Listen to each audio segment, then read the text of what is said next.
Okay. Assalamu alaikum wa rahmatullahi wa barakatuh. On behalf of Al-Sadiq Al-Islam Institute of Islamic Banking, Finance and Takaful, I warmly welcome you to today's webinar on smart investing in Pakistan, trends, challenges and opportunities.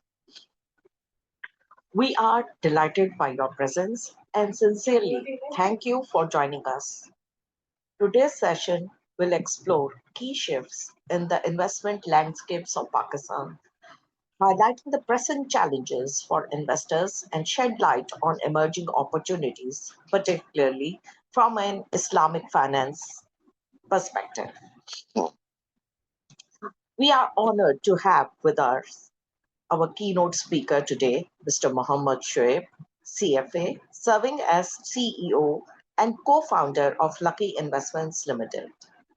Mr. Shoaib is a renowned figure in Pakistan's financial industry with more than 35 years of experience in capital markets. He is founder of Al-Mizan Investment Management Limited, the largest asset management company in Pakistan under his tutelage. He holds an MBA from IBA and is also a CFA and most importantly, a proud Harvard Business School alumni. He also served as the founding president of CFA Society Pakistan and continues to be a voice in promoting ethical and Sharia compliant investment solutions. We look forward to gaining valuable insights from his vast experience today. Without further ado, I now invite Mr. Shoaib, Mohammad Shoaib to deliver his keynote presentation on smart investments in Pakistan, trend, challenges, and opportunities. Sir, the floor is yours. Yeah, Assalamu alaikum, everyone. Thank you very much to the organizers for giving me an opportunity to share my point of view on this important topic today. We are honored, sir. Thank you. Pakistan में अगर हम देखें तो from the perspective of investment, people face a lot of challenges, and those challenges even compound when we are talking about Islamic investments because the awareness, unfortunately, is very, very limited. The level of financial inclusion in Pakistan is very low, and in fact अगर देखा जाए तो जो लोगों को investment के बारे में आइडियाज़ है वो और भी कम है क्योंकि हमारे एजुकेशन सिस्टम में इसके ऊपर बहुत ज़्यादा फोकस नहीं है. So people are always struggling to find the right vehicles for investment. So the objective of today's webinar is to help people understand how to invest smartly, what are the trends, challenges, and opportunities. We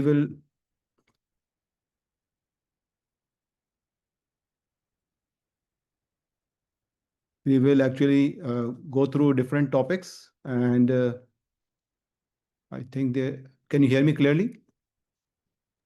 Yes, sir, you are very much audible.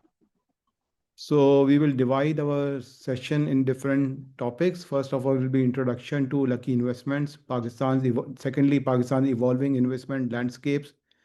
Number 3 will be trends shaping investment decisions. Number 4, key challenges for investors. Number 5, opportunities for long-term growth. Number 6 is our strategic approach. Number 7 will be product examples, and then the closing thoughts. So this is what you were talking about, and this is how the flow of the session will be today. And we move on to the next slide now. Yeah, so as I was introduced earlier, I'm currently the Chief Executive Officer of Lucky Investment, which is one of the newest players in the Islamic asset management industry in Pakistan. And as far as my background is concerned, as well, I was introduced that I set up Al-Mizan Investments way back about 22 years ago. And mashallah, it has grown to be the largest asset management company in Pakistan. And after a very long innings, I decided to take a break. And then I started my second innings as the Chief Executive Officer of Lucky Investments. Lucky Investments' objective is to promote Sharia compliant investing in Pakistan. It's a subsidiary of YB Pakistan Limited. Yunus Brothers Group is very well known in Pakistan. It is a very diversified exposure in the manufacturing and services, etc. And this is the first time that they have ventured into financial services. And since the focus of the group is on Islamic investments and Islamic finance, So all their companies are, alhamdulillah, more of them, every company is Sharia compliant. And as a business, also when they started discussing the start of asset management, they decided to launch a Sharia compliant asset management company. Next slide, please. As far as the presence of the Lucky Group is concerned, it is present in different parts of the country. And not only that, but it is also present outside Pakistan. So it has got its presence in Karachi, Lahore, Islamabad, Peshawar, Quetta, Gadoon, Lucky Marwat, and outside Pakistan. They have presence in different countries like USA, Canada, France, UAE, Iraq, Congo, and of course, Pakistan. Yeah, please, next slide. Now, our vision statement is to be the premier choice for Sharia compliant investments. And we have rich Islamic values. We endeavor to provide wealth management solutions to you while ensuring such investments exceed customer expectations. Now, one of the challenges is when we are talking about investment is that one has to look at the long-term vision and long-term investment strategy. And not only that, one has to ensure that the risk per, per level of risk is maximized or optimized. Everybody certainly wants to take the maximum return, wants to minimize the risk, but unfortunately, both these things don't go together. So but I think everybody has got different threshold level of risk. So one has to actually understand what is the acceptable level of risk, and based on that, an investment strategy is prepared. So Lucky Investments focuses on that area, and that's our strategy that we reach out to the clients, we guide them on how to make smart investment decisions. Next slide, please. So when we started our journey in December 2024, and since then it has been just 6 years, and mashallah, we have achieved a number of milestones. And one of the biggest milestones that we have achieved is the asset manager rating. It is a asset manager quality rating, and there's a scale of 1 to 5. And we are, alhamdulillah, probably one of the first asset management companies in Pakistan to start with the rating of AM2 with a positive outlook, which means that very soon, inshallah, we are going to able to kind of further upgrade our rating. The AM2 rating actually reflects the solid foundation laid by the company's sponsors, underpinned by a substantial capital injection and a sound governance framework. Next slide, please. We launched our first fund on April 2025, and this was again a big milestone for us when it was heavily oversubscribed and highest ever subscription received by any mutual fund in Pakistan, 50 billion rupees. So we started with 50 billion rupees of investment by many investors, and that was again a big milestone for Lucky Investments. And as we speak today, mashallah, we have crossed 75 billion rupees. Next slide, please. This is our Lucky. Okay. Now we talk about global Islamic investment landscape and Pakistan's role. And now when we are talking about Islamic investment in Pakistan, it is very important for anybody to understand how the global markets are going on moving towards Islamic finance, because no market operates in isolation. Every market operates in a global context. So let's very quickly look at the global Islamic landscape, and then we will come to Pakistan. Now, global Islamic finance market is growing tremendously, and the size of the industry is close to about $5 trillion now. And it's very interesting to know that not only Islamic countries, but even some of the countries which are not populated by Muslim population, they are also a big players in Islamic finance now. Of course, the biggest player is the GCC countries, where the US dollar 2 trillion asset, investments are there, and there are 522 institutions working there on Islamic finance. The second biggest region is other Middle East and North Africa region, where 1.76 trillion dollars are there in Islamic finance, and over 400 institutions are working. Then Pakistan comes in the Southeast Asia markets, where about close to $1 trillion in Islamic finance is there. And basically, the share of the assets is about 17%, and about 415 Islamic institutions are working. Then Europe, as I said, there are countries which are not populated by Muslim population. They are also big players. So $158 billion in Europe, it is a 3% market share, and 118 institutions are working there. So Iran is the biggest market with $1.67 trillion in Islamic finance, then Saudi Arabia. Then after that comes Malaysia, UAE, Kuwait, Indonesia, Bahrain, Qatar, Turkey, and then Pakistan. So Pakistan comes in the top 10 global markets for Islamic finance. Next slide, please. So these are the most developed countries for Islamic finance according to IFD 2024 report. Malaysia, then Saudi Arabia, UAE, Indonesia, and then Pakistan is ranked number 5th here. Next. Now, as far as the capital markets is concerned, because earlier we talked about Islamic finance, now we are talking about the capital markets and Islamic funds. The size of the Islamic mutual fund industry is about $254 billion, and it is growing at a phase of 16%, and there are 2,400 Islamic funds which have been launched, which are working in the domain. In terms of the growth of the Islamic funds, if you look at the growth chart on the left, 2017 to 2023, from $123 billion, the size has grown to about $400 billion now. Actually, it has grown to $254 billion, and it is projected to grow to $400 billion in 2028.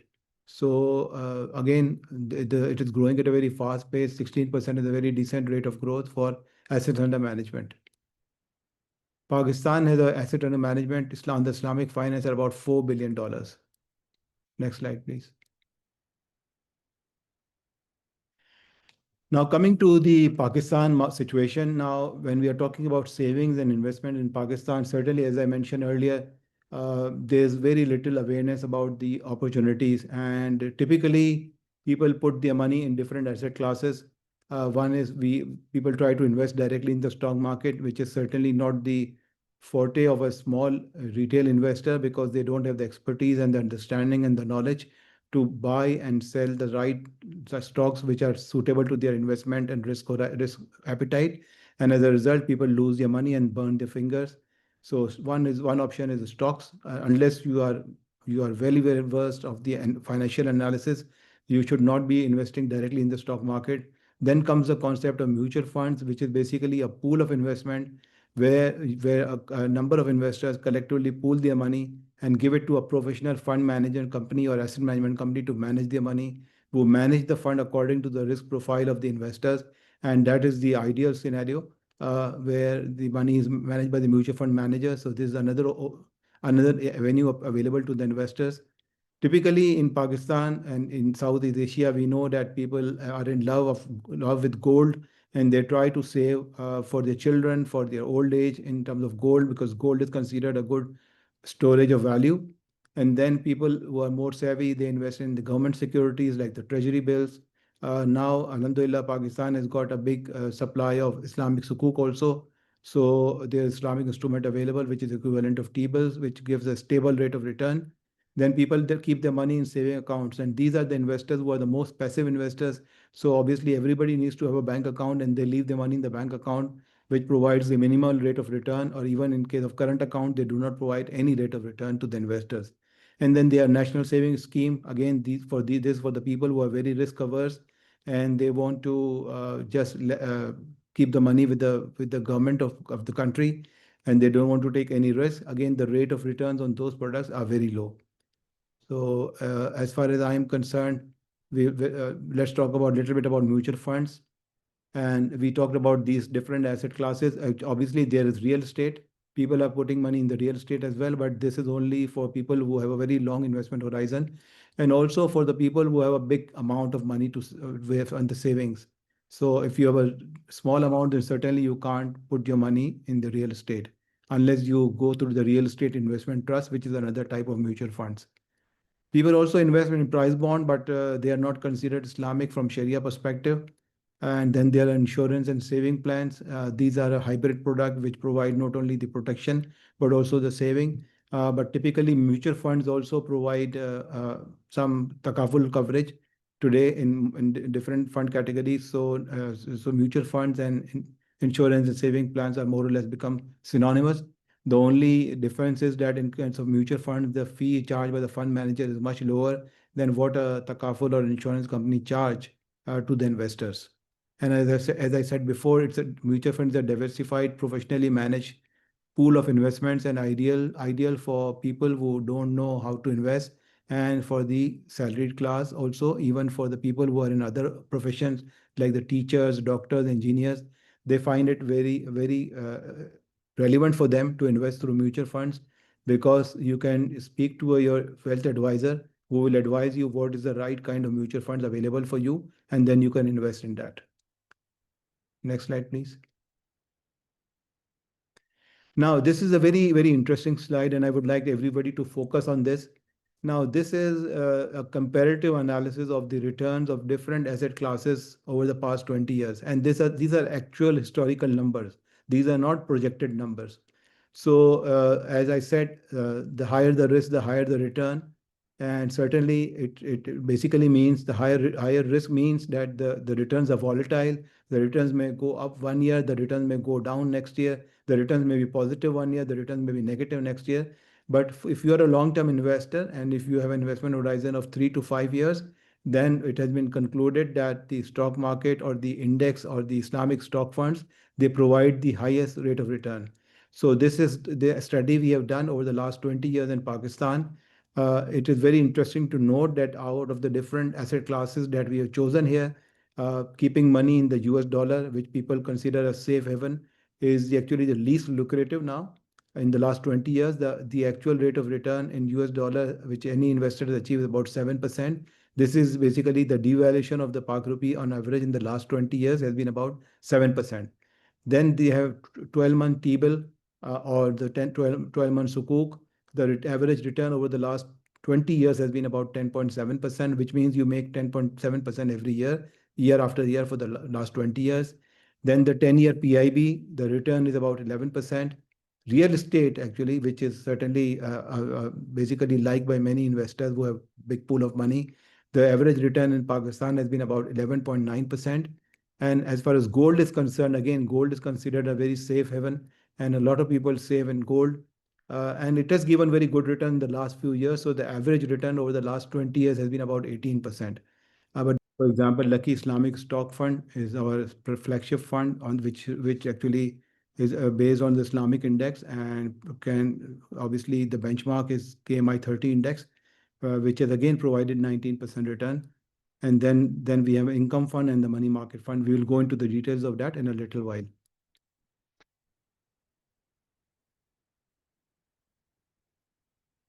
Now, what are the trends reshaping the investment decisions? Now, in Pakistan, as I mentioned, national saving rate of the country is about 14%. And I would say that about 30 years ago, the saving rate in Pakistan was about 24 to 25%. And the saving rate in India was also about 24 to 25%. Now, what has happened over the last 20, 25 years or 2 decades is that the saving rate in India has gone up to 34, 35% from 24%. And the saving rate in Pakistan has come down from 24% to 14%.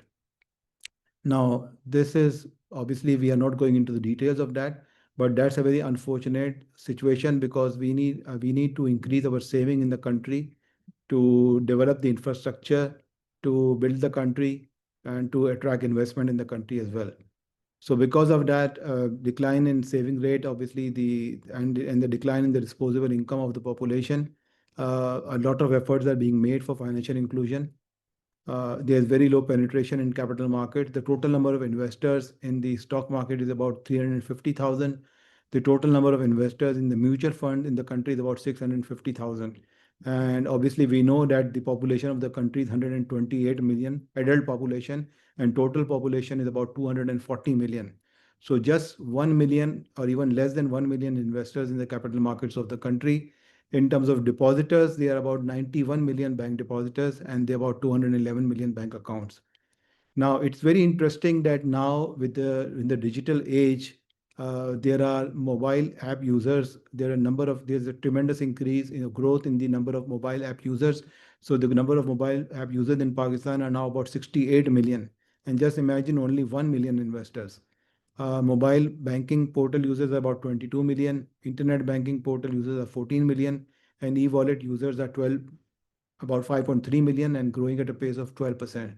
So imagine that digital distribution, creation of digital awareness of the investment products digitally is so important and so easy today with 68 million mobile app users in the country and only just 1 million investors, which means that 67.5 million investors are the potential available even through digital channels. As far as the economy of the concern, Pakistan is concerned, what has actually happened in the last few years and where do we see it going in the next few years?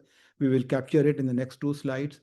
Now, first of all, inflation is one of the biggest culprits against the savings because if you save 100 rupees today, and the inflation rate in the country is 30%, it means that the value of that 100 rupees, which is in your bank account or which is in your wallet or in your under the pillow, it will reduce by 30%.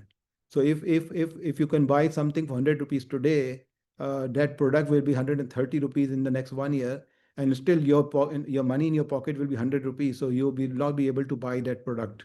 So the purchasing power of the money is eaten away by inflation.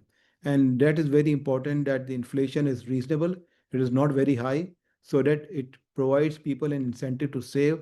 Unless people are able to save and invest in a manner that it can beat inflation, people have no propensity to save or no incentive to save. Now, in Pakistan, what we have seen in the last 2 years, the rate of inflation has been very, very high. In fiscal year 23, the inflation was 29%.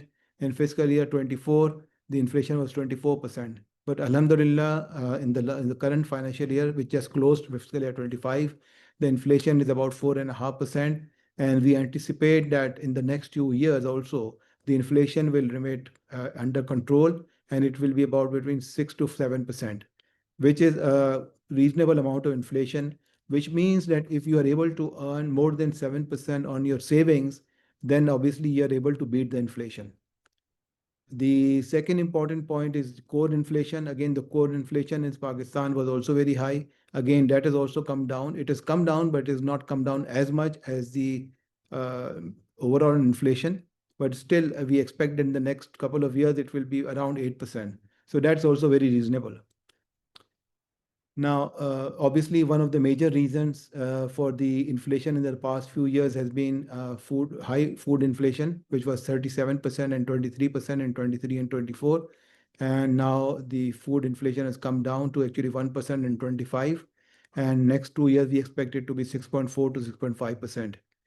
As a result of that, the policy rate in the country is also stabilized. We have seen an interest rates of 22% risk-free rate, which has now come down to 11%, and we anticipate in the next 2 years it will come down to 10%. As far as the current account balance of the country is concerned, what we have seen is that traditionally we have experienced a current account deficit, and we have experienced huge current account deficits, because of which there has been a lot of pressure on the currency, and the currency has devalued tremendously over the last few years. So, for example, in fiscal year 23, the current account deficit was $2.3 billion. In fiscal year 24, it improved a little bit, but still there was a deficit. But Alhamdulillah, in 25, we have a current account surplus of $2.1 billion, which again shows that our remittances and exports are higher than our imports and purchase of services. So basically, our exports of goods and services and plus remittances are higher than the import of goods and services. And so again, we are able to save some dollars here, and our reserves are able to increase. We have seen our reserves has also increased. And as I mentioned in the earlier, the remittances has been a big support for the current account surplus, and which have grown from $27 billion in FY23 to $41 billion. We expect that export and import to continue to grow. The imports will continue to be higher than the exports, but we expect that the remittances will further go up to $41 billion in fiscal year 27. As I mentioned, that since we are exporting more and our remittances plus exports are higher than the imports, the currency has become stable and our reserves have remained stable and our currency has remained stable against US dollar and other currencies. So we anticipate that by June 26th, the parity rate between US dollar and Pakistan will be 300, and by 27 it will be 315. So it is a very moderate level of depreciation, which is acceptable and bearable for the population. If you look at the capital markets in the country, as I mentioned, that the one of the biggest, I think, one of the most attractive asset class is the investment in the stock market through Islamic mutual funds. So if you look at this market, the price earning multiple of Pakistan market is about 6.5 to 7 times, which is still lower than the 10-year average of 7.5 times to 8 times. And earning growth has been strong, and we expect it to continue to be strong across different sectors, especially the technology. We expect it to grow by 33%. Pharmaceutical, we expect it to grow by 31%. Oil and marketing companies, we expect to be 27%, and so on and so forth. Now, as I mentioned earlier, that when the saving rate, when the interest rate in the country or the policy rate was 22%, the money market fund used to provide a very high rate of return. So most of the money was flowing into money market mutual funds, which were giving about 20% return. So equity as an asset class was being ignored, and the share of equity in the overall mutual fund industry came down to about 9 to 10%. But now we expect it to grow to about 30% in the next 2 years, which is the long-term average. The dividend yielding stocks still provide an attractive yield of about 8 to 10%, and some stocks provide a yield of 13%. We talk about the key challenges for the growth of the market and to attract investors. And here are some of the key challenges why people don't save and invest for the long term in Islamic funds and even in stock market. One of the factors, obviously, economic factors, then there are cultural and social factors, then there are environmental and regulatory factors, and then there are some remedies which we have proposed. So obviously, from the economic perspective side, again, people have low disposable income. The inflation has been on the higher side. We have a weak fiscal position, which leads to devaluation of the currency. There has been higher taxation and sharp Pak rupee devaluation. These are the economic factors which have been become the reason for low in saving and investment in the country. On the cultural and social side, there are large family sizes and high dependency ratio, low awareness about investment products, uh, a lot of distrust for the financial sector by general investor because of lack of education and cash-based economy and higher rate of taxes, because of which people want to avoid taxation. So people don't keep money in formal economy, but they want to stay in that informal economy. In far as environmental and regulatory factors are concerned, there are weak financial inclusion, weak regulations for investor protection in the past, but now they've improved a lot. The depth of the capital market is low. There are few instruments available for investment, saving and investment, and again, high changing taxation on financial products. These are the factors because of which the saving rate has remained the lower in the country and especially in the capital markets. Now, obviously, the remedies is to organize sessions like we are having today to create investor awareness programs, product development to come up with the products which provide a hedge against inflation and depreciation of the currency, to promote systematic investment plans. And we will talk about the systematic investment plans in the next few minutes, which is a very interesting concept. And you will learn today how you can compound your value and the wealth, and easier process for account opening and maintenance, low, I would say, ease of doing business and greater use of technology. As I mentioned, there are 68 million mobile phone users in the country. So it is much easier now today for any company to reach out to them through the digital channel instead of the brick and mortar structure. So as we just discussed earlier, so there's an opportunity after the 2023, the markets are in a rebounding situation. The economy is in a rebound situation. The inflation has come down. There's some return of investor confidence. There's improved balance of payments, and also the rise of Sharia compliant investment. There's a strong demand across demographics, and obviously Pakistan's Muslim majority is Muslim population, and there's a regulatory push for Islamic finance. And by December 2027, all these financial institutions, including banks, asset management companies, Takaful, they are all expected to convert fully to the Islamic finance and Islamic capital markets. Now, this is, as I mentioned, about the growth of the Islamic mutual funds. So, in 2000, we have captured it for the last about 18 years. So, in 2006, the share of the Islamic mutual funds very low, by about 2%, which has actually tremendously grown over the last 16 years, about 18 years. The market share today is about 46%, which is a very high growth rate. And we expect that in the next couple of years, by December 27, the market share of Islamic mutual fund will rise substantially. And inshallah, we'll be moving towards 100% uh, fully conversion to Islamic instruments. We already talked about this. Now, this is a very important slide from the perspective of those who are audience today. And I would like to spend a little bit of time on this. Now, typically, people have two types of investment behavior. One is for the people who want to save the money to cover the inflation, and they want to use the monthly income and the annual income to meet their kitchen expenses and their running expenses. Now, for this kind of investor, the safe investment is like Islamic money market fund. And but I think the very important thing is that if one has to survive in this uh, one has to survive in the long term, and one has to save for the retirement. One has to save in a monthly basis and start saving at a very young age, like 25 to 30 years. And here is some example of that.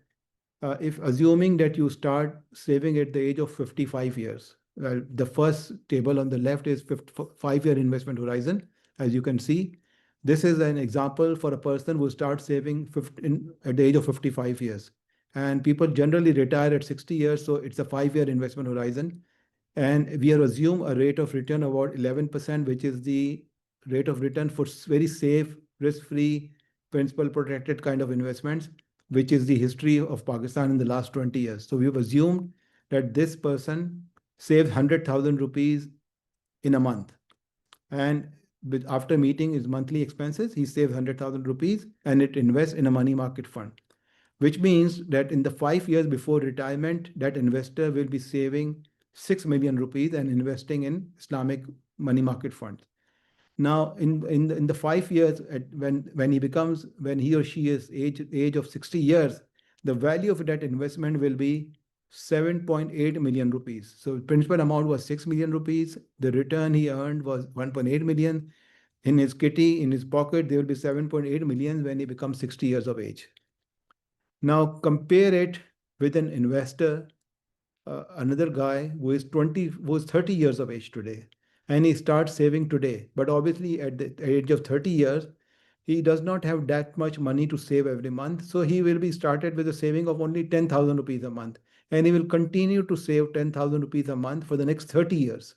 And this is the first row where the investor is investing 10,000 rupees monthly investment.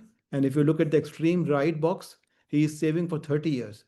Now, in 30 years, he will be saving 3.6 million rupees. The principal amount that he'll be saving will be 3.6 million rupees. Now, note that this amount, which is saved in 30 years, 3.6 million rupees, is much lower than the 6 million rupees a 55 years old saved in 5 years. His saving was 6 million rupees. Remember, we just talked about it earlier. But this guy who is 30 years old is saving only 10,000 rupees a month. But he's saving every month for 30 years. So this 3.6 million rupees, the profit on these 3.6 million rupees for next 30 years, the cumulative profit will be 21 million rupees. So when he retires, the value of his investment will be 25 million rupees. Compared to the person who was 55 years of age, he saved 100,000 rupees a month. He saved total of 6 million rupees, but the value of investment could grow to only 7.8 million rupees. As compared to this young chap, 30 years old, he was saving only 10,000 rupees a month. The value of his investment grew to 25 million rupees. So when both of these people reach the age of 60 years, the person who started saving at 55 years of age, he has about 8 million rupees with him. Whereas the person who started saving at 30 years, but saving only 10,000 rupees a month, his wealth is 25 million rupees. So this actually shows the value of saving for a very long term period. Now we will take the next example now, which would be an example in a stock fund, Islamic stock fund. For example, Lucky Islamic stock fund. Now you will see very similar returns here. You will see very similar situation here. If you look at the first box on the left hand side, this guy on the left hand side, if he is 55 years of age, he is saving for 5 years, 100,000 rupees a month. His total saving is 6 million. He is investing in Islamic stock fund and he's earning about 19.7%, which is the average return for the market for the last 20 years. His value of his investments when he retires at the age of 60 years will grow from 6 million to 9.6 million rupees. And the interesting part will come now when we look at an investor who is 30 years of age, he's saving only 10,000 rupees a month. So total of 120,000 rupees a year. Total saving he's making is only 3.6 million rupees over the next 30 years. But look at the amount of return he's able to earn. In 30 years, he will be able to earn a return of 141 million rupees and his wealth will increase to 145 million rupees. Now compare this with the other investor who started saving at 55 years. The value of his assets at retirement is less than 10 million. Whereas in case of a person who started saving at 30 years, the value of his wealth is 145 million rupees. So this actually shows the advantage of saving over a long period of time and the advantage of saving on a regular basis. And also it also shows you that if you save in a safe money market fund, your return will not compound tremendously. But if you have a appetite for investment in long term, then you should be saving in Islamic stock fund and you should start saving early and save every month. Now, I think every one of us probably can afford to save 10,000 rupees a month. It's not a big amount today. It's not a big value today in today's investment horizon. Now, you can imagine that if you started doing it earlier and you do it in a disciplined manner, then you can save a huge fortune for yourself, for your retirement, and for your children. I hope this is clear. And if there are any questions, we will be taking some questions later on. So as I mentioned earlier, now we have different funds for the different types of investors. We talked about Lucky Islamic Money Market Fund. We look at the average return for the last 20 years, about 11%. We took the example of that. Then we talked about Lucky Islamic Stock Fund, where I demonstrated that if you're saving for the next 25, 30 years, the return can be tremendous. So my closing thoughts here that how to invest smartly in Pakistan. First of all, you decide your investment objectives. You align with your goals. You speak to one of our wealth advisors and take guidance as to what is the objective of saving. Are you saving to run your kitchen expenses today on a monthly basis? Or are you saving for your retirement? Or are you saving for the education for your children? Are you saving for the marriage of your children? Are you saving for buying a house? What is the investment objective? Why are you saving today? You discuss with our investment advisor and he will guide you where to invest. You have to diversify across different asset classes and seek advice, continue to seek advice when needed. So with this, I will close this presentation and open the floor for any questions. Jazakallah khair. Thank you.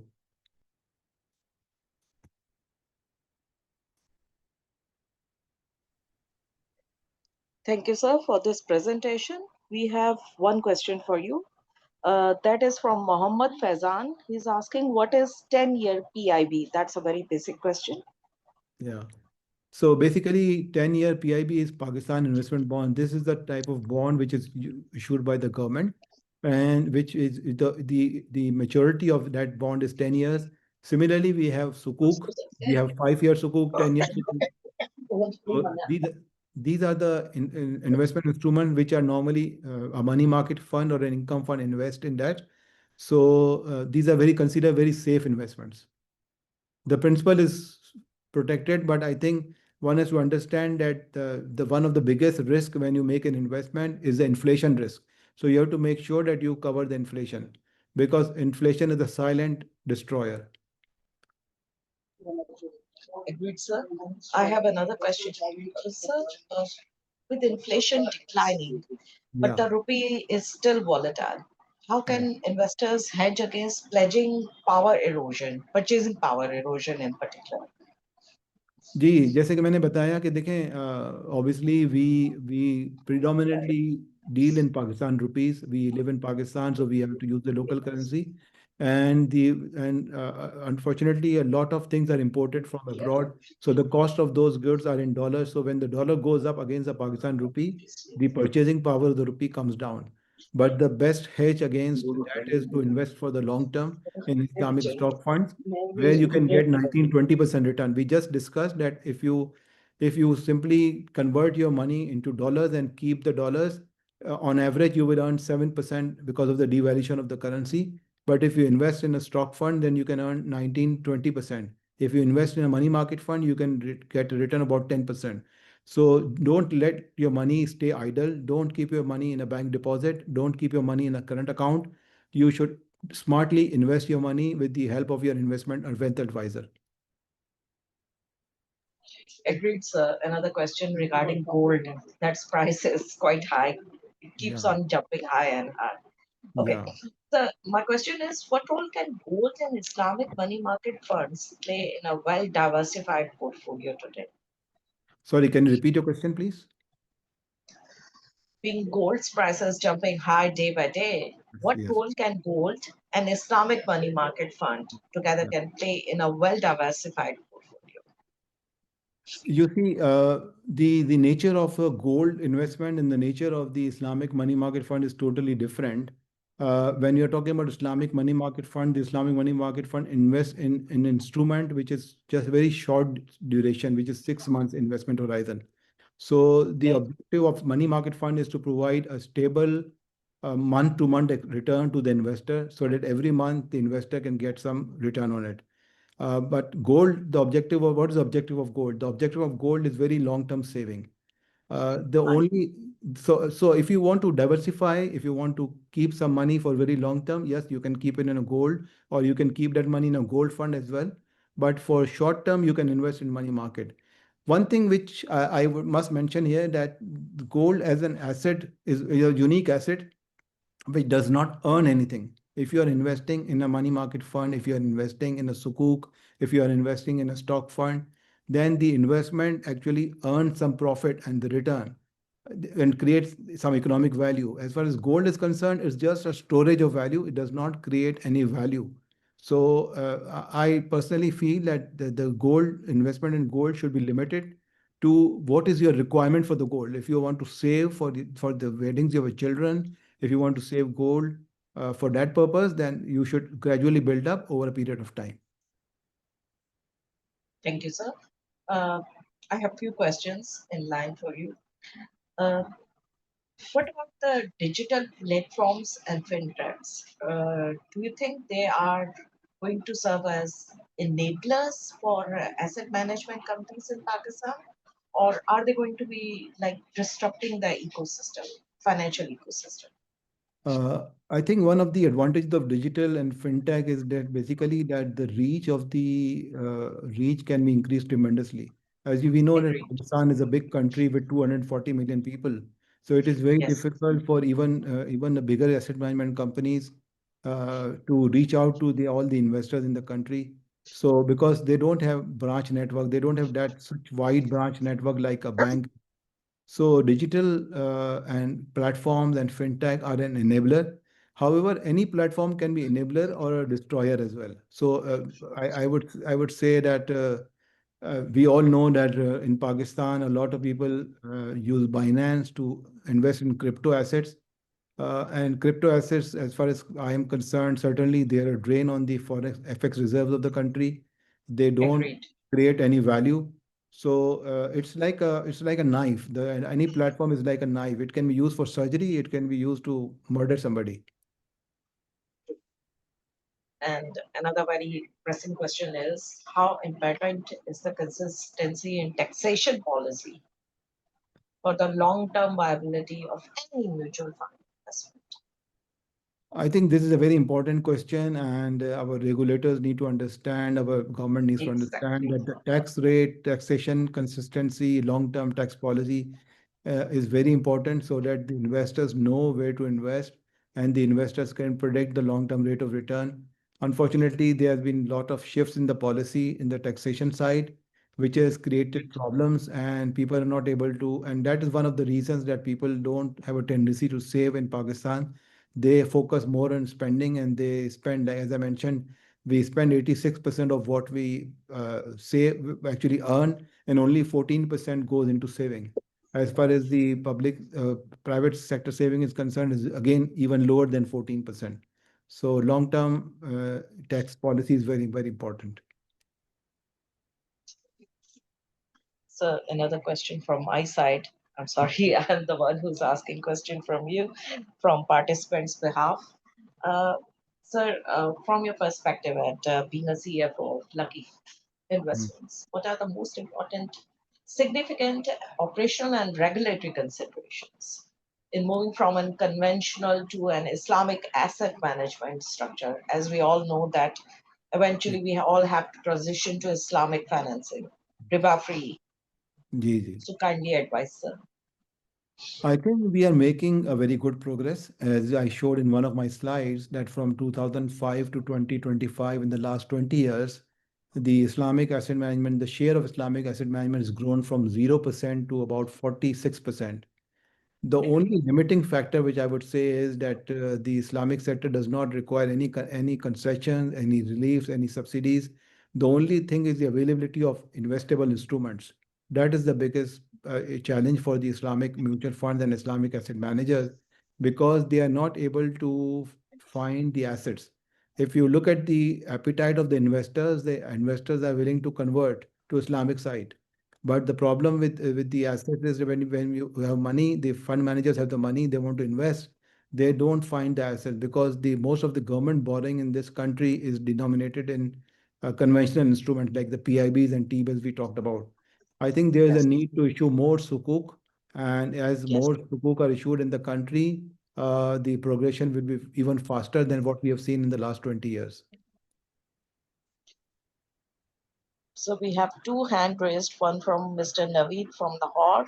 So Yeah. first, I'm taking his question. जी नवीद साहब. So thank you very much for madam for giving me chance. Sir, I'm Mohammad Naveed. I'm from Lahore, sir. I've been working in Gulf for the last 10 years and I've seen the financial sectors of the Gulf as well. Sir, I would like to ask one simple question. As you also mentioned earlier, are you going to develop such a JARA, Sukuk, or any mutual fund which is going to be like, when our Holy Prophet peace be upon him started a business with Ijara or Musharka, like, are you going to start a new product with a new investment? Because you already mentioned that we have a limited fire for Islamic banking. We only have T-bills or PIBs. So what I'm trying to ask you, are you a new, as you have joined new asset company, and are you going to develop a new product which is precisely going to add in our economy? जी देखें, as far as I mentioned maybe earlier, that Lucky Investment, the focus of Lucky Investment is only on Sharia compliant instruments and Sharia compliant investing. So all our products, they go through a very rigorous Sharia approval process. Mufti Hassan Kaleem from Darul Uloom is our Sharia advisor, and he sits on our Sharia board. And all the products that we launch go through a very rigorous Sharia screening process and Sharia approvals, and fatwa is issued before we can issue the product. And every year the Sharia audit is also conducted, after which a Sharia certificate is issued. So if I correctly, all our products are Sharia compliant. So the money market fund, the income fund, the stock fund, and the more funds that we are going to launch in future, they're all Sharia compliant. And certainly the objective is that to promote Sharia compliant investing. So next question is from Mr. Shabbar Hussain. जी अस्सलाम साहब. वालेकुम वालेकुम सलाम. जी sir, मेरा सवाल भी जो भी पिछले सवाल पूछा गया है थोड़ा सा तकरीबन उसके करीबी था। जी ये जी. पूछना ये था सर कि जो जितनी प्लेसमेंट हो रही है इसकी सुकूक फंड या जिसकी भी आपकी पीआईबी वगैरह है, इसकी जो प्लेसमेंट है इसकी इंश्योर आप कैसे करते हैं कि ये शरीय कंप्लाइंट ही اس کی کیا انشور آپ کرتے ہیں, کس طریقے سے کرتے ہیں پیجز؟ جی جیسے میں نے بتایا ابھی کہ ہمارا جی ایک جی شریعہ بورڈ ہے، شریعہ ایڈوائزر ہے ہمارے مفتی احسان جی کلیم صاحب. تو ہمارے جی جتنے بھی انویسٹمنٹ پالیسی بنتی ہے کسی بھی فنڈ کی، وہ انویسٹمنٹ پالیسی کو وہ پہلے ریویو کرتے ہیں اور اس کو انشور کیا جاتا ہے کہ وہ شریعہ کے پرنسپل کے مطابق ہو. جو securities exchange commission of Pakistan ہے، اس کا ایک اسلامک فائنانس ڈویژن ہے. جب ہم اپنے شریعہ ایڈوائزر سے ایک پالیسی ڈیولپ کروا لیتے ہیں تو وہ پھر securities exchange commission of Pakistan کے اسلامک فائنانس ڈویژن کے پاس جاتی ہے، وہ اس کو اپروو کرتے ہیں. اور پھر اس کے بعد ظاہر اس کے بعد ہمارا انویسٹمنٹ کا پروسیس کا آغاز ہوتا ہے. اور جیسا میں نے کہا کہ وہ سال کے اینڈ میں اس کا پورا ایک شریعہ کا آڈٹ ہوتا ہے اور شریعہ کا سرٹیفکیٹ بھی ایشو کیا جاتا ہے. تو یہ پورے پروسیس کا آبجیکٹو یہی ہوتا ہے کہ جو بھی آپریشنز ہیں فنڈ کے، وہ شریعہ کے اصولوں کے مطابق ہیں. Okay sir, thanks a lot. So next question is from Mr. Ali Murtaza.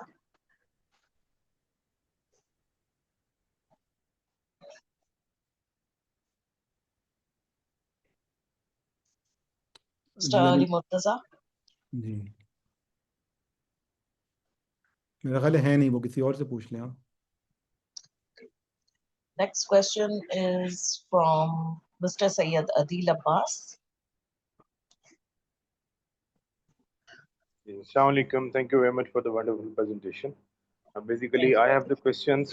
I have the question for regarding the saving, as sir have discussed regarding this.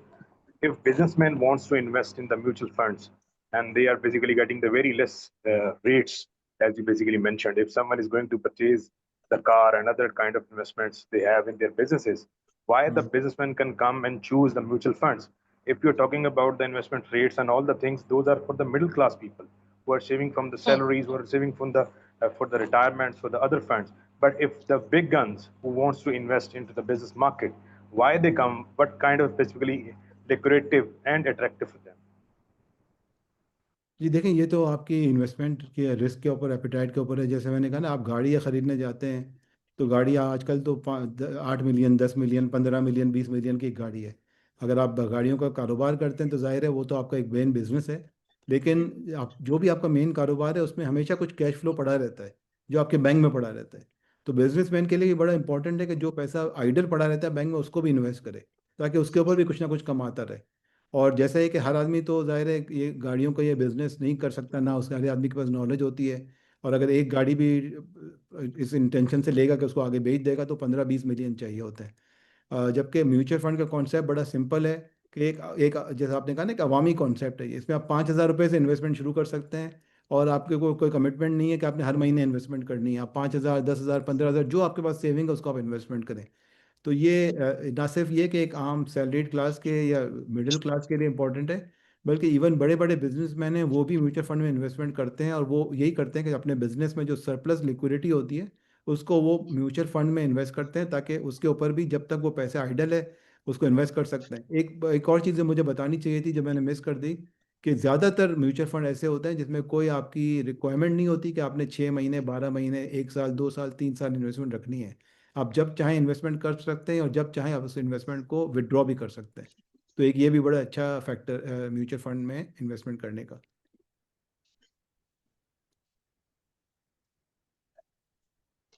Do we have another question from the participants? عامر پراچا صاحب کا hand race کیا ہوا نظر آ رہا ہے مجھے. Let's see, his hand raised in chat. Let me check. Yes, Mr. Amir Paraja. Yeah, here we go. Mr. Paraja, please ask your question. Assalamu alaikum. Can you hear me? G Yes, وعلیکم you're very السلام. much audible. Thank you. Walaikum salam. Achha, my question is about this, the term Sharia compliance. G G So I have been trying to understand what this matlab really means. When somewhere, how can we be sure? Matlab, whenever we talk with some banker or financial analyst, so they use this term very casually and very frequently, and matlab, in the nitty gritty of it. Basically, when, for example, when you were delivering this lecture, so you refer to our, your Mufti Saiban or Darul Uloom Karachi and all that. But G in reality, what does, how can an investor be sure okay, what your Mufti is saying is truly truly correct? Or in other words, how are there any indicators to look for the investor? I hope you get my question. جی دیکھیں indicators تو میں نے بتایا نا کہ جس میں باقاعدہ ایک فتویٰ ایشو ہوتا ہے، اور اس کے بعد اس کے اپروولز ہوتے ہیں جو آپ کے شریعہ ایڈوائزر سے اپروول ہوتے ہیں، پھر SECP سے اپروول ہوتے ہیں. وہ فتویٰ لوگ کیا دیکھتے ہیں بیسیکلی؟ مائی کوشچن یہ ہے، میرا بیسیکلی کوشچن یہ ہے کہ اگر میں نے کسی جگہ پہ اپنی ایک جی جی اپنے آپ کو تسلی کے لیے یہ دیکھنا ہے کہ واقعی دیکھیں ایک اسٹاک مارکیٹ ہے، اس کے اندر انویسٹمنٹ ہوتی ہے. اب وہ شریعہ کے جو قرآن میں اور حدیث میں جو ہمیں ہدایات ہیں، ان کو ہمیں مطلب اتنا بڑا پول ہے، اس کو 100% آپ بینکنگ جو ہے، جیسے کہ آپ فرما رہے تھے کہ 2027 تک جو ہے بینکنگ ساری شریعہ کمپلائنس ہو جائے گی، تو اس میں تو پھر وہ بہت ساری چیزیں ایسی ہیں. آپ لوگ کیسے یہ چیز انشور کرتے ہیں کہ جو اسٹاک جس کمپنی کے اندر آپ انویسٹ کر رہے ہیں اسٹاکس میں، وہ کمپنی جو ہے وہ اپنے بیک اینڈ پہ یا اپنے سارے جو انٹرنل پروسیسز ہیں اس کے اندر کوئی ایسی چیز نہیں کر رہی ہے، اس کی جو ڈیلنگز ہیں ان کی سپلائرز کے ساتھ، ان کے بائرز کے ساتھ، اس کے اندر کسی قسم کی کوئی ایسی چیز نہیں ہو رہی ہے، یا ان کے انوینٹری اور پرچیزز اور آل دیٹ اس کے اندر کوئی انٹرسٹ کسی قسم کا سود انوالو نہیں ہے. مطلب یہ میرا ایک بہت زیادہ میرا خیال ہے زیادہ ٹیکنیکل کوشچن ہو گیا، اور شاید ہو سکتا ہے آپ کے لیے اس کا جواب دینا اتنے تھوڑے سے ٹائم کے اندر ممکن نہ ہو. بیسیکلی یہ تو obviously I am not a sharia scholar, I can not 100% answer this question, لیکن بیسیکلی جو ہم دیکھتے ہیں وہ دیکھیں اس کے پورا فائنینشیل انالیسز ہوتا ہے، اس کے فائنینشیل اسٹیٹمنٹس کو ریویو کیا جاتا ہے کمپنی کی جس میں انویسٹمنٹ کی جاتی ہے، اور اس کے ڈفرینٹ ریشوز ہوتے ہیں وہ کیلکولیٹ کیے جاتے ہیں. تو وہ پوری ڈیٹیل پوری ایک سائنس ہے. اگر ہم یہ اس کے بات کوئی جو چار مین انڈیکیٹر بڑے بڑے جو آپ ماشاءاللہ سے اچھی پوزیشن میں ہیں، تو شاید آپ کو تھوڑی ایک بیسک انڈرسٹینڈنگ تو ہوگی کہ بیسیکلی مجھے تو سمجھ نہیں آتا کہ کس طرح سے جو ہے وہ ایک دم بینکنگ جو ہے وہ سودی سے غیر سودی ایک دم اچانک کیسے ہو سکتی ہے، جو اتنا پرانا گلوبل ایک فائنینشیل سسٹم چل رہا ہے. عامر بھائی ادھر ایک دم نہیں ہوگی. میں نے عامر صاحب اسلامک میوچل جی فنڈ میں نے آپ کو مثال دی نا کہ 2003 سے لے کے 2025 تک یہ 1-2% کر کے بڑھا ہے. اس طرح سے یہ ایک دم نہیں ہوئی ہے، اس کو 20-22 سال گزر گئے، ابھی بھی 46% ہے. جو اسلامک بینکنگ ہے وہ تقریباً 18% ابھی اسلامک ہوئی ہے، اس کو بھی 20 سال سے اوپر ہو گئے. تو اٹس ناٹ ایک دم، آئی ایم ناٹ سیئنگ کہ ایک دم ہو جائے گی، نہ ایک دم ہو سکتی ہے.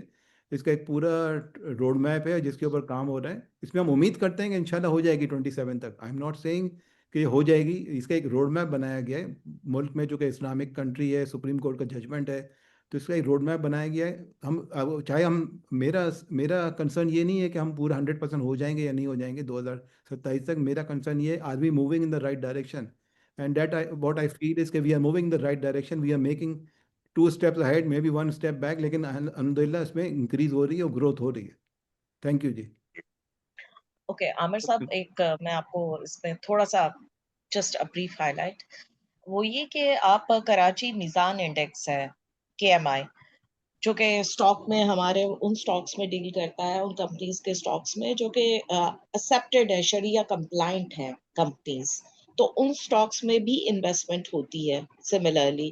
اور یہ جو جتنی بھی ان کی اسکریننگ ہوتی ہے ریگولرسلی، اس میں جیسے کہ شعیب صاحب نے ہائی لائٹ کیا کہ وہ پہلے یہ دیکھتے ہیں کہ اس میں کتنا پرسنٹ انٹرسٹ کا کمپوننٹ ہے.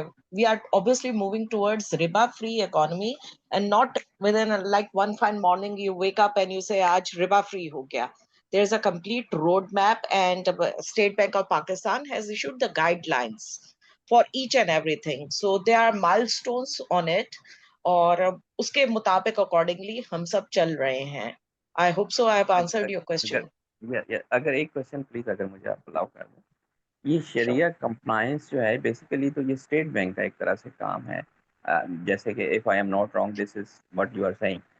تو اسٹیٹ بینک کے اوپر کوئی چیک ہے کہ بھئی اسٹیٹ بینک جس چیز کو شریعہ کمپلائنٹ ڈکلیئر کر رہا ہے وہ واقعہ ہی شریعہ کمپلائنٹ بھی ہے کہ نہیں؟ سر اسٹیٹ بینک پاکستان ने सिर्फ हमें गाइडलाइंस दी हैं शरिया कंप्लाइंट, तो विद इन बैंक्स हमारे जो शरिया ऑडिट डिपार्टमेंट्स हैं, शरिया के डिपार्टमेंट्स हैं, they are there to devise, और वहां पे मुफ्तियाने कराम बैठे हुए हैं। उनसे ऊपर SACP भी है, स्टेट बैंक पाकिस्तान में भी बैंकिंग सुपरविजन के साथ इस्लामिक बैंकिंग का भी इदारा है, जो कि सब चीजों को मॉनिटर कर रहा है कि सारी, जब हमारी रेगुलरली इस्लामिक बैंक्स होते हैं उनका ऑडिट होता है, तब उसमें ये शरिया नॉन शरिया चीजों को हाईलाइट किया जाता है।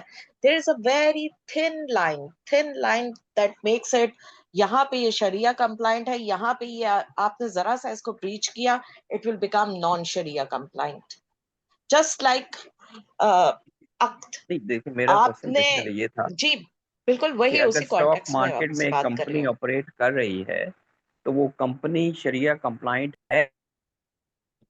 जी बिल्कुल, अब इसमें आप देखेंगे आमिर साहब, कैन यू हेयर मी? मेरे आमिर ख्याल में साहब और भी यहाँ पे, काफी लोग हैं सवाल पूछने के लिए। I think we should move on, okay sir. हमारा टाइम भी पूरा होने वाला है, हमारा बल्कि Yes, पूरा। we are in fact a bit over time, and some little bit question for you from my side, ji considering p- your leadership, your vision. Definitely, you have played a really important role in founding two landmark institutions in Islamic finance. My quick question over here is, what has driven your vision over the years? And what would you advise our young professionals aiming to pursue a career in ethical investment and in ethical investing, and particularly in Islamic asset management? जी जी, देखें बहुत अच्छा आपका सवाल है। और जो Jazakallah. जो मेरा जाहिर है कि जो driving force behind me which has been there for the last about 25-30 years, where I've been in Mashallah. Islamic finance in 2003. The driving force has been the challenge that I faced when I started my career. And when I personally wanted to start investing, I realized that there were no Sharia compliant or Islamic instruments available for me to save. So that was the challenge I faced, and I realized that this challenge is being faced by millions of other Pakistanis as well. तो इसी drive, इसी mission के साथ मैंने अपने काम का आगाज़ किया था 2003 में, जब ये हमने पहले इस्लामिक फ़ंड लॉन्च किया था पाकिस्तान में। और this had kept me going even at the second institution that I am serving now, lucky investments. क्योंकि एक कहते हैं ना कि एक आदमी का एक काम होता है तो वो उसको एक मिशन समझ लेता है, वो मिशन के ऊपर चलता रहता है। और मेरा एक मिशन ज़रूर था कि इस्लामिक, अगर इंसान या कोई आदमी पाकिस्तान में इस्लामिक इंस्ट्रूमेंट में इन्वेस्ट करना चाह रहा है, तो ऐसा नहीं होना चाहिए कि उसके पास वो इंस्ट्रूमेंट अवेलेबल ना हो, इस वजह से इन्वेस्ट ना करे कि वो इंस्ट्रूमेंट अवेलेबल नहीं है या प्रोडक्ट अवेलेबल नहीं है। ये एक मिशन था। तो अल्हम्दुलिल्लाह we are moving in that direction. माशाल्लाह ओवर द इयर्स, पिछले 20-22 सालों में बहुत प्रोग्रेस हुई है। आई एम कॉन्फिडेंट कि अगले 10 सालों में इससे ज़्यादा ग्रोथ होगी इंशाल्लाह ताला। जितनी 20-22 Inshallah. ग्रोथ का मोमेंटम जो बढ़ता जा रहा है, अवेयरनेस बढ़ती जा Yes. रही है। और मेरा जो मैसेज होगा यंग लोगों को वो यही होगा कि जब आप अपने करियर का आगाज़ करें, जब अपने काम का आगाज़ करें, तो ये सोच के करें कि इसको एक सिर्फ अपने लिए रोज़गार का ज़रिया ना समझें। इसमें आप ये सोच के काम करें कि आप अपने मुल्क के लिए, अपने दीन के लिए, आप अपना क्या चीज़ आप करके दे रहे हैं, अपने मुल्क की बेहतरी के लिए, अपने मज़हब को फॉलो करते हुए आप क्या वैल्यू एडिशन कर रहे हैं। हम सब देखें जो काम करते हैं इसीलिए काम करते हैं कि हम अपनी, we need income, we need resources, we need salaries. लेकिन जो हदीस भी है ना, रिस्क हलाल है इबादत है, तो हमें उसको इबादत समझ के ही करना चाहिए। और उसमें ये देखना चाहिए कि हम माशरे की भलाई के लिए अपने जो भी काम कर रहे हैं उसमें माशरे की भलाई किस तरह से उस फैक्टर को इनकॉर्पोरेट कर रहे हैं। तो आपने जो पूछा कि एथिकल इन्वेस्टिंग, ये भी एक उसी तरह का काम है कि आप लोगों को इस तरफ लाएं कि जहाँ पे लोगों के लिए एक पॉसिबिलिटी हो कि वो आसानी के साथ अपने जिस तरह से सेव करके अपने आप को इन्फ्लेशन से सेव कर सकें, अपनी सेविंग को ग्रो कर सकें और अपनी इन्वेस्टमेंट नीड्स को पूरा कर सकें। Jazakallah, sir, with these kind words and your opinion. I bring to an end to this today's enlightening webinar. On behalf of Al-Sadiq Salam Institute, I extend our heartfelt thanks to you, Mr. Shoaib, CFA, for your valuable insights and for sharing your perspective on navigating Pakistan's investment landscape in a smart and ethical manner. I would also like to thank each of you for attending and contributing to this session. For those whose questions I have missed out, kindly type and stay tuned to our social media handles. We look forward to welcoming you again in our future knowledge sharing events. Until then, Jazakumullah khair. Walaikum assalam wa rahmatullahi wa barakatuh. Thank you, Thank sir. you very much. Allah Hafiz. Thank you. Allah Hafiz.